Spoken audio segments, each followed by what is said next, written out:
ব্যবসায়ী এবং mission, business এবং মিশন। তো আমি বলতে চাই যে কেন আমাদের জীবনে সেই আশীর্বাদ নাই। প্রভু যিশুর একটি দৃষ্টান্তর কথা আমি বলি। কিছু বীজ সেই পথের পাশে পড়লো, কিছু বীজ কাটা বনে পড়লো, কিছু বীজ পাথরে পড়লো, তাই না? এবং আমাদের সমাজে সেই বীজ হচ্ছে ঈশ্বরের বাক্য।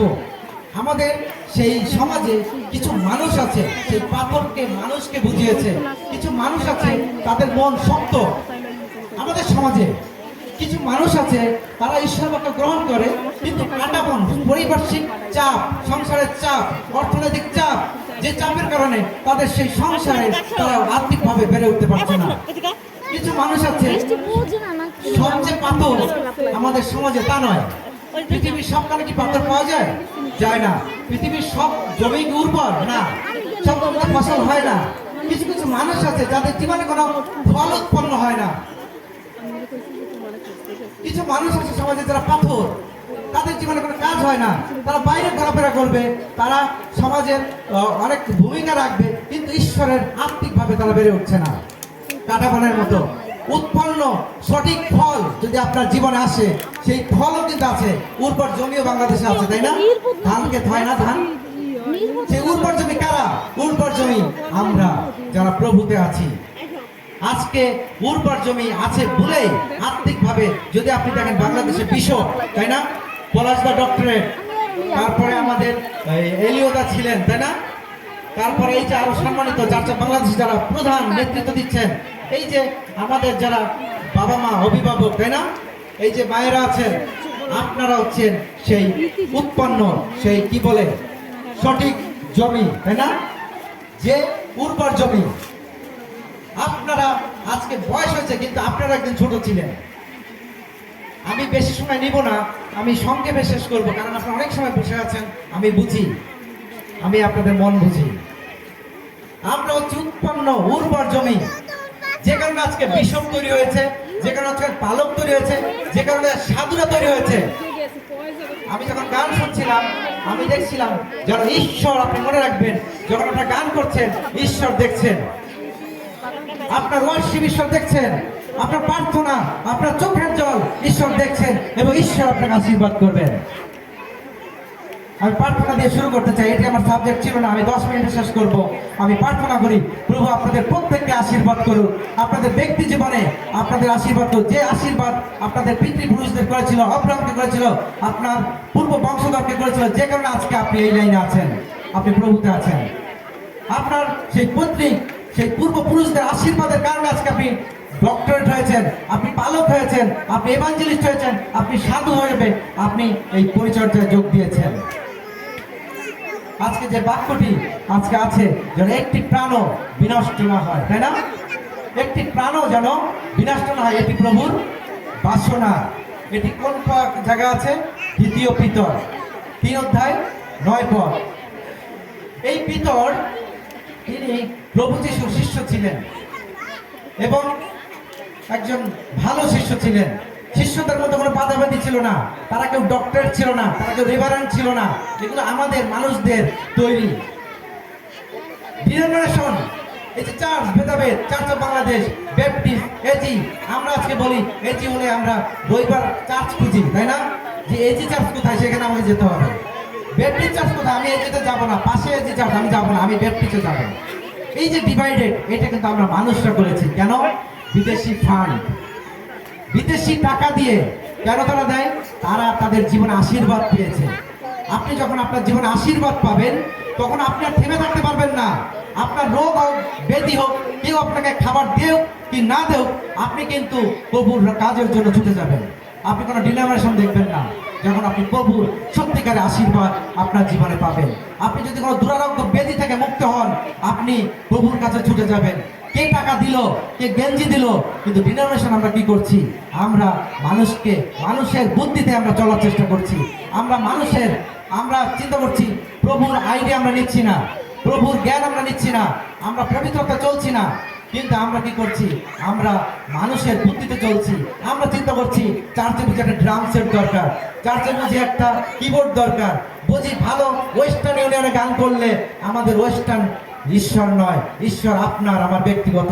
আমাদের ভালো লাগে যে ডিনোমিনেশন দেখেন ঈশ্বর কিভাবে উঠায়। 150 বছর অনেক মন্ডলী আছে যারা বিদেশ থেকে টাকা পায় এবং সেই মন্ডলীগুলো বন্ধ হয়ে গেছে।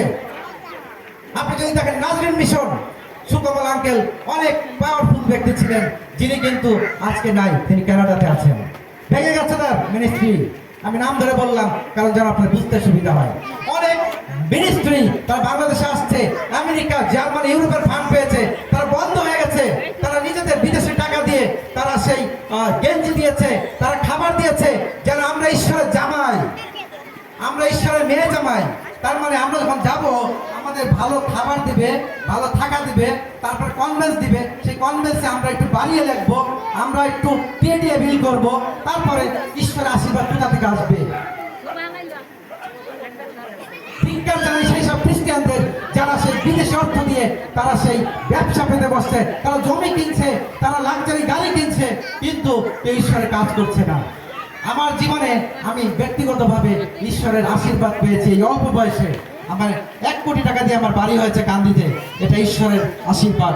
যখন করোনার মধ্যে সারা পৃথিবী লকডাউনের মধ্যে, তখন প্রতিদিন আমি সকালে বেরোতাম, রাত্রে আসতাম, কারণ 2-3টা মাস্ক কোম্পানি বন্ধ ছিল উত্তরাতে এবং হ্যালোইউ। তার মধ্যে একটা আপনার চাপ দেবেন ইন্টারনেটে, আমি যে কথাগুলো বলি আপনারা মিলিয়ে দেখবেন।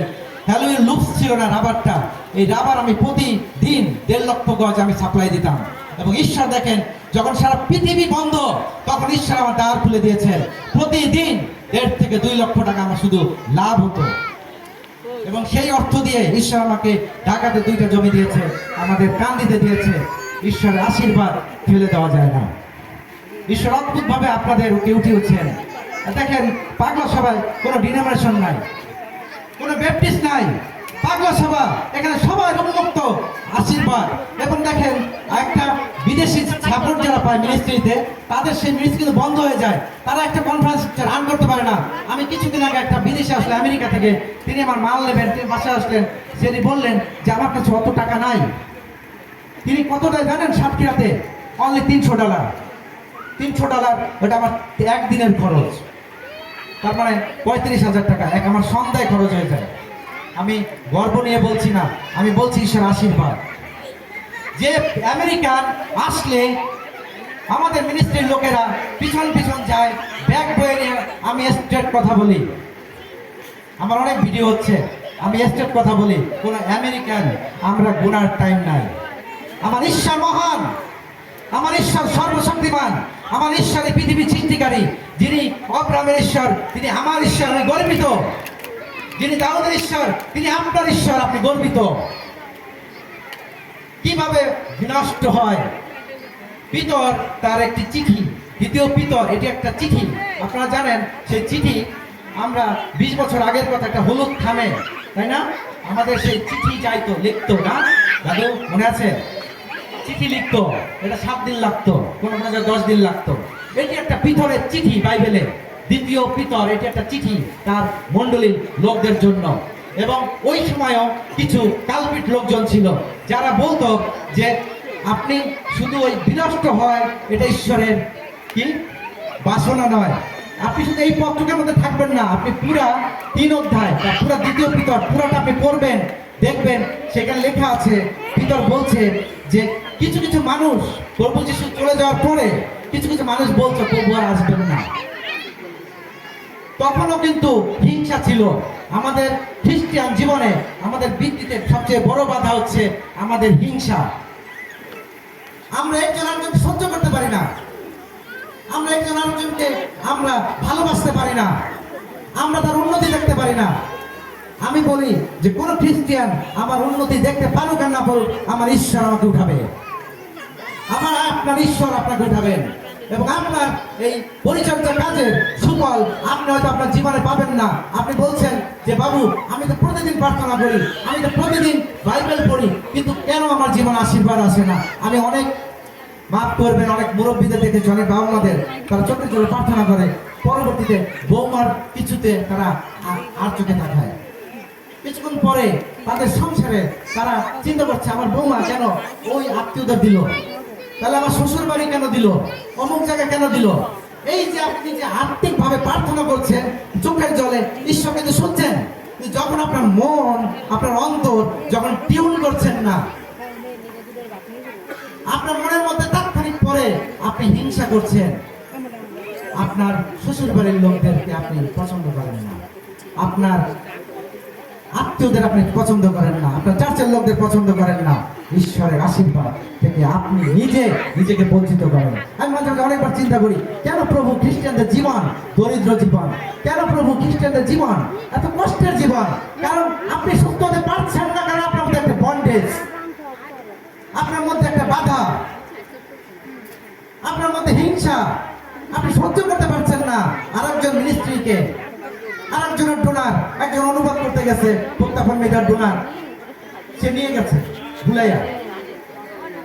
আমি নাম ধরে বলছি, আমার সাহস আছে, আমি কোনো মন্ডলীর কোনো জব করি না, আমি স্বাধীন। একজন অনুবাদ করার জন্য ডেকেছে, তার ডোনারকে ভুলায় ভালায় নিয়ে গেছে। তাহলে কেন হিংসা? কারণ বিদেশি টাকা যদি থাকতো আমাদের পাগলা সবাই, তাহলে কিন্তু এই ইউনিটি থাকতো না, এই অলৌকিক কাজ কিন্তু হতো না।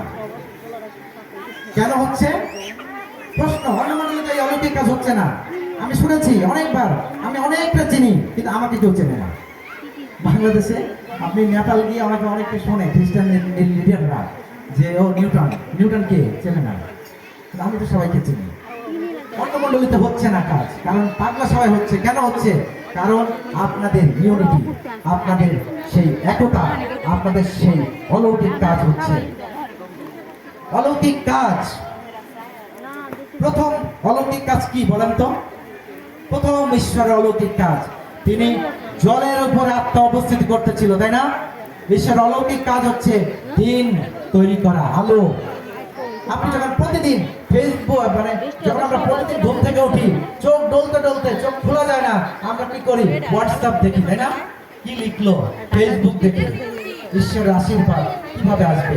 আপনি কি ধন্যবাদ দিয়েছি সকালবেলা যখন প্রভু তোমার অলৌকিক কাজ, এই দিন, এই আলো তোমার সৃষ্টি।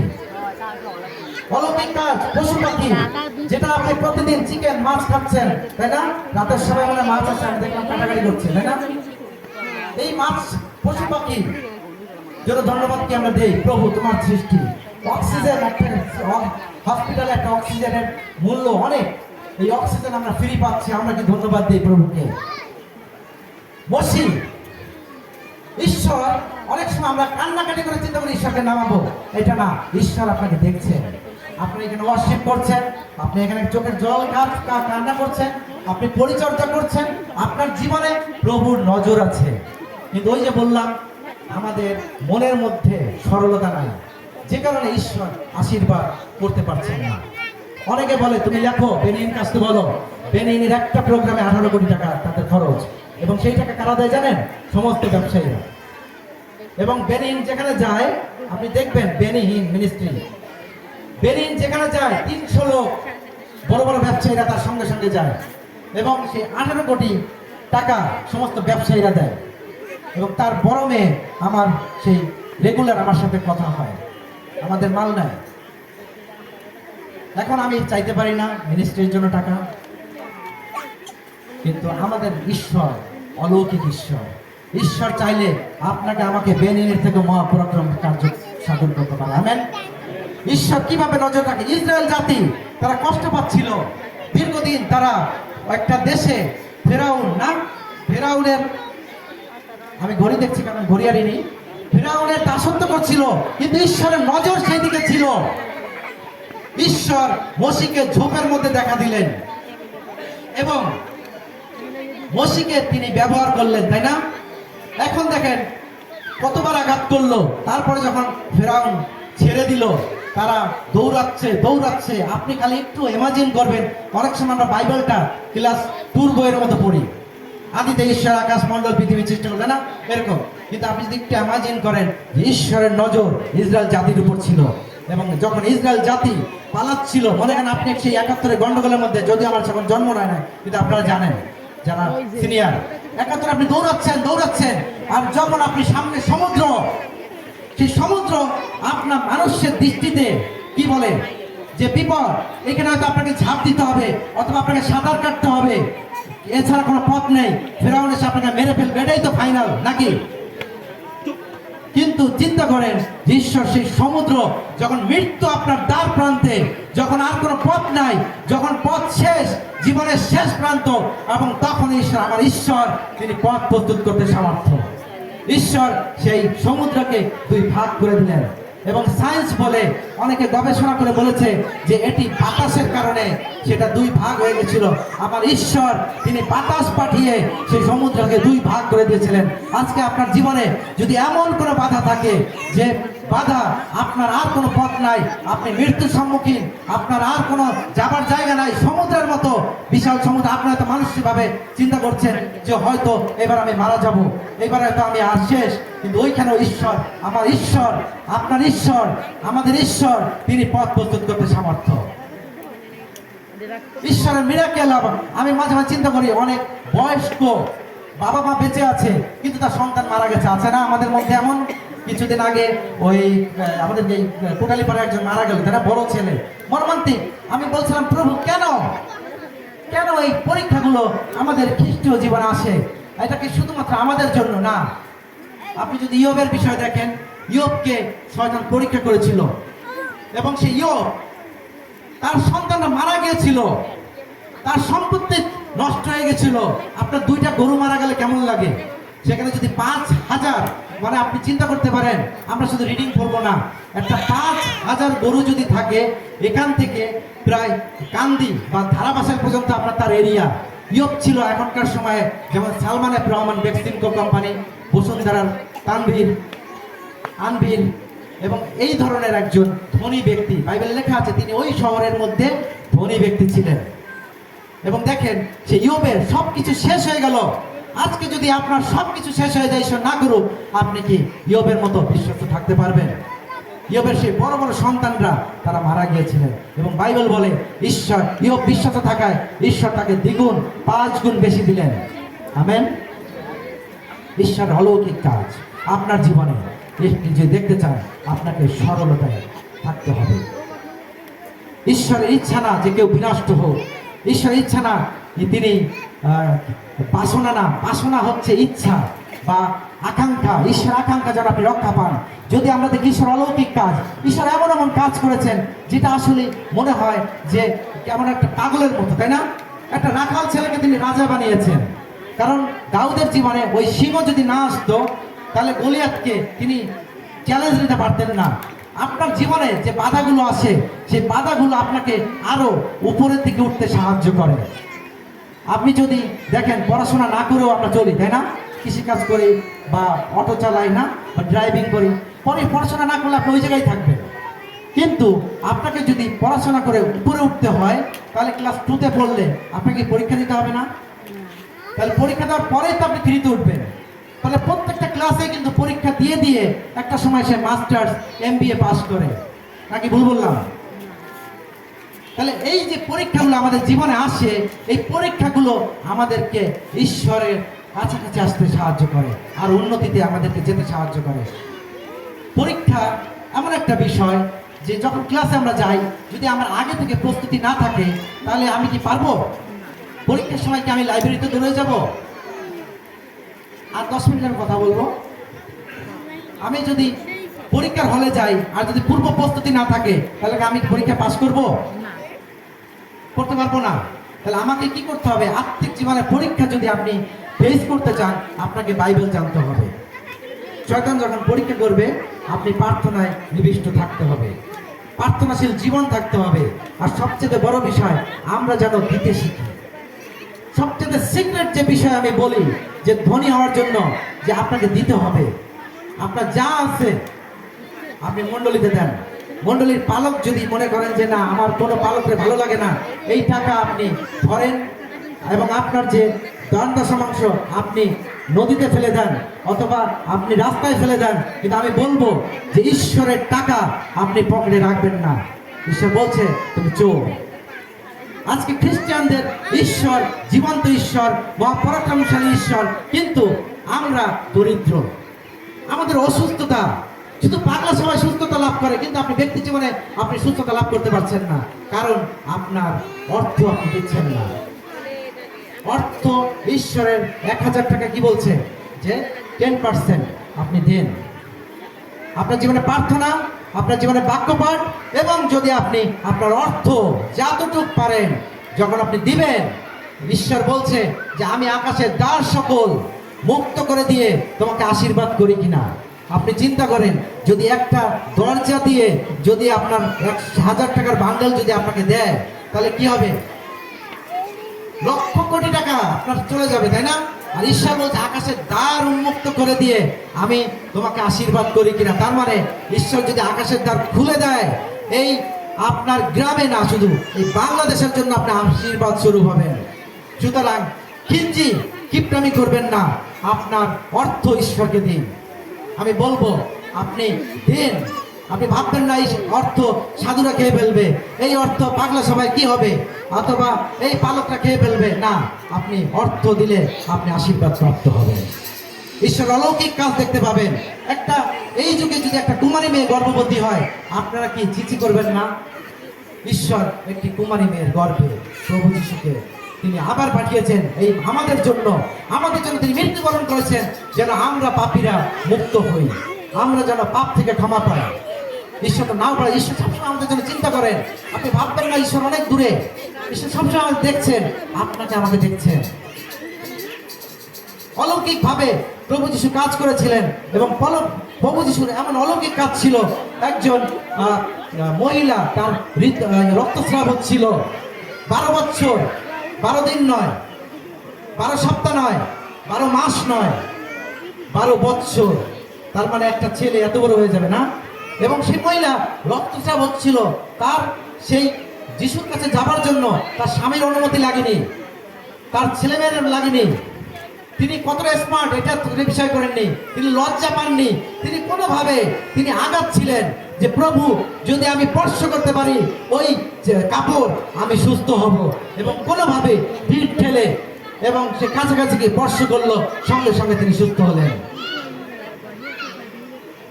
এবং প্রভু যিশু বললেন, আমাকে কে স্পর্শ করলো?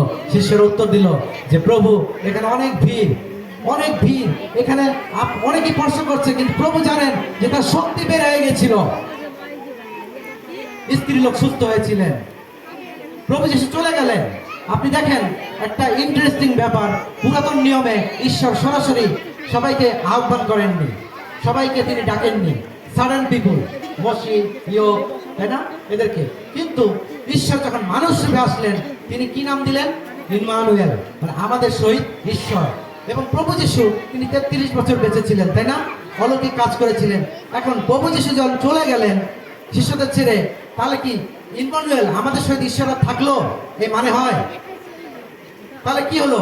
শিষ্যরা এখন ভয় পাচ্ছে যে আমরা বুঝি প্রভু যিশু চলে গেছে, এখন আমাদের মারবে। আমরা দরজা জানলা আটকে তারা প্রার্থনা করছিলেন, সেবক দলের মতো প্রার্থনা করছিলেন ভয়ে যে এখন আমাদের কি হবে। কিন্তু ইম্মানুয়েল, আমাদের সহিত ঈশ্বর, তিনি পবিত্র আত্মার বেশে প্রেরিত, তার 2 অধ্যায় থেকে আছে যে তিনি পবিত্র আত্মার বেশে নেমে আসলেন, এবং শিষ্যরা শক্তিপ্রাপ্ত হইল, এবং তারা এমন বক্তৃতা দিল, 3,000 5,000 লোক তারা প্রভুকে গ্রহণ করল। শিষ্যরা পৌল, তিনি অলৌকিকভাবে ঈশ্বরের দেখা পেলেন, এবং শিষ্যদের জীবনেও অনেক বাধা এসেছিল, তারা জেলে ছিল, কিন্তু সেই জেলে বসেও তারা আরাধনা করছিলেন। প্রিয়জনেরা, আমি শেষ করব, আপনার আমার জীবনে আপনি শুধু আমরা কষ্ট পাচ্ছি না, আমাদের পূর্বপুরুষ, আমাদের যারা দাদু ঠাকুমা, আমাদের যারা অব্রাহম, আমাদের সেই পুরাতন নিয়মের সেই সাধু পিতর, সাধু পৌল, প্রত্যেকের জীবনে সে অভাব ছিল, প্রত্যেকের জীবনে সেই কষ্ট ছিল, দুঃখ ছিল, তারা কিন্তু মারা গিয়েছে। এই জগৎ আমাদের জন্য নয়। আপনি ভাববেন না চাইলে শিষ্যরা আজীবনে এখনো বেঁচে থাকতে পারতো না ঈশ্বরের শক্তিতে, কিন্তু ফরম্যাটটা এমন মানুষ জাতির যে আমাদের মৃত্যু বরণ করতে হবে, এবং মৃত্যুর মধ্য দিয়ে আমরা ঈশ্বরের সঙ্গে মিলিত হই। যে কারণে শিষ্যরা মারা গিয়েছে, আমার যিশু মারা গিয়েছে, আমার প্রত্যেকে, শুধু এলিও সরাসরি স্বর্গে গিয়েছিল, এক্সেপশনাল। সুতরাং আপনার আমার মৃত্যু হবে, আপনার আমার অসুস্থতা হবে, এই অসুস্থতার মধ্যে দিয়ে আমরা পরীক্ষা দিই এবং ঈশ্বরের কাছাকাছি আসি। ঈশ্বরের কাছাকাছি হও, তাহলে তিনিও তোমার নিকটবর্তী হইবেন। আমেন। এবং আসুন সেই কথা আমরা বলতে চাই যে 3টি বিষয়, যেন আমরা ঈশ্বর অলৌকিক কাজ যদি আমাদের জীবনে দেখতে চাই, আমাদেরকে সরল হতে হবে, পুংটামি বাদ দিতে হবে। এই আজকে আপনি প্রার্থনা করবেন, বাইবেল পাঠ করবেন, পরক্ষণে যায় আবার বড় চর্চা করবেন, আরেকজনকে হিংসা করবেন, আপনার জীবনে আশীর্বাদ দেখতে পাবেন না। আপনাকে দিতে হবে, আপনার যা কিছু আছে অর্থ ঈশ্বরকে দিন, ঈশ্বর আপনাকে আশীর্বাদ করবে এবং ঈশ্বর অপূরণীয় আশীর্বাদ করবেন। আসুন আমরা চোখ বন্ধ করি এবং আমরা হাত উঁচু করে ঈশ্বর আশীর্বাদ যাচনা করি। আমরা সবাই হাত উঁচু করে দেই যেন প্রভুর আশীর্বাদ আমাদের জীবনে আসে। আমরা প্রত্যেকে এই আশীর্বাদ যেন আমরা মিস না করি। প্রভু, আমি প্রার্থনা করি প্রভু, এই অঞ্চলে প্রভু, এই মিটিংয়ে প্রভু, যারা প্রভু উপস্থিত আছেন, আমার ভাই বোনেরা এবং বয়োজ্যেষ্ঠ যে অভিভাবক, বাবা মা, প্রভু আমি যাচনা করি প্রত্যেকের ব্যক্তিগত জীবনে প্রভু যে হতাশা, যে নিরাশা প্রভু, সেই নিরাশা তুমি দূর করো প্রভু। যে দুঃখ, যে কষ্ট প্রভু তাদের আত্মীয় স্বজনেরা তাদেরকে দিয়েছে প্রভু, তাদেরকে আমরা ক্ষমা করি প্রভু। এবং প্রভু আমাদের জীবন থেকে হিংসা, পরচর্চা, আমাদেরকে সেই সহিষ্ণুতা দান করো প্রভু, যেন প্রভু আমরা আর মানুষকে হিংসা না করি প্রভু। তোমার সরলতা আমাদেরকে দান করো প্রভু, তোমার আশীর্বাদ আমাদেরকে উপচিয়ে দাও প্রভু। এই মুহূর্তে আমি প্রার্থনা করি যদি কোনো প্রভু সেই অসুস্থতা থাকে প্রভু তাদের জীবনে, তাদের সন্তানদের প্রভু, আমরা বিশ্বাস করি প্রভু তুমি সুস্থ করেছো প্রভু। এবং প্রভু তাদের জন্য আমরা প্রার্থনায় প্রত্যেকের প্রভু যে অর্থনৈতিক যে সমস্যা প্রভু, তাদের যে লোন, তাদের যে দেনা প্রভু, তাদের যে বেতন প্রভু, তাদের যে চাকরি, তাদের যে ব্যবসা প্রভু, তাদের যে ইনকাম প্রভু তুমি সেই ডাবল প্রভু 100 গুণে বৃদ্ধি করো প্রভু। কোথা থেকে আসবে প্রভু আমরা কারোর উপর নির্ভর করতে চাই না প্রভু, আমরা তোমার উপরে নির্ভর করি প্রভু। প্রভু তুমি আমাদের ঈশ্বর, তুমি আমাদের জগৎ ত্রাণকর্তা প্রভু। আমরা বিশ্বাস করি এই ওখানে তোমার উপস্থিতি প্রভু, তুমি আমাদের জন্য চিন্তা করো প্রভু। প্রভু আমরা সেই কমিটমেন্ট করতে চাই প্রভু যে আমরা সেই আর কোনো প্রভু আমাদের জীবনে হিংসা পরচর্চা করবো না প্রভু। আমরা তোমাকে দিতে চাই প্রভু, আমরা তোমার প্রার্থনায় সময় কাটাতে চাই প্রভু, আমরা তোমার বাক্য পড়ে সময় কাটাতে চাই প্রভু। এবং প্রভু আমাদের মিনিস্ট্রিতে তুমি দান করো প্রভু, এই সেবক সেবাকে প্রভু তুমি সারা বিশ্বে প্রভু তুমি এক্সটেন্ড করো প্রভু, বৃদ্ধি করো প্রভু। বাংলাদেশে এই সেবকদের প্রভু সেই ভবিষ্যৎ প্রভু তারা জানে না যে প্রভু আর 10 বছর পরে তারা কিভাবে জীবন করবে, অসুস্থ হলে কিভাবে তারা সেই ব্যয় নির্ভর করবে প্রভু। আমরা যিশু নামে তাদেরকে প্রভু আমরা তোমার হাতে রাখি প্রভু। সেবকদেরকে তুমি সুস্থ দেহ দাও, এইখানে যারা উপস্থিত প্রভু প্রত্যেককে সুস্থ দেহ তুমি দান করো প্রভু। তাদের জীবনে, তাদের নাতি, তাদের ছেলে মেয়ে, তাদের সেই সমস্ত কিছুতে তুমি পরিবারে আশীর্বাদ করো প্রভু। আমরা এই সকল তোমার পবিত্র যিশু নামে চাই, আমেন।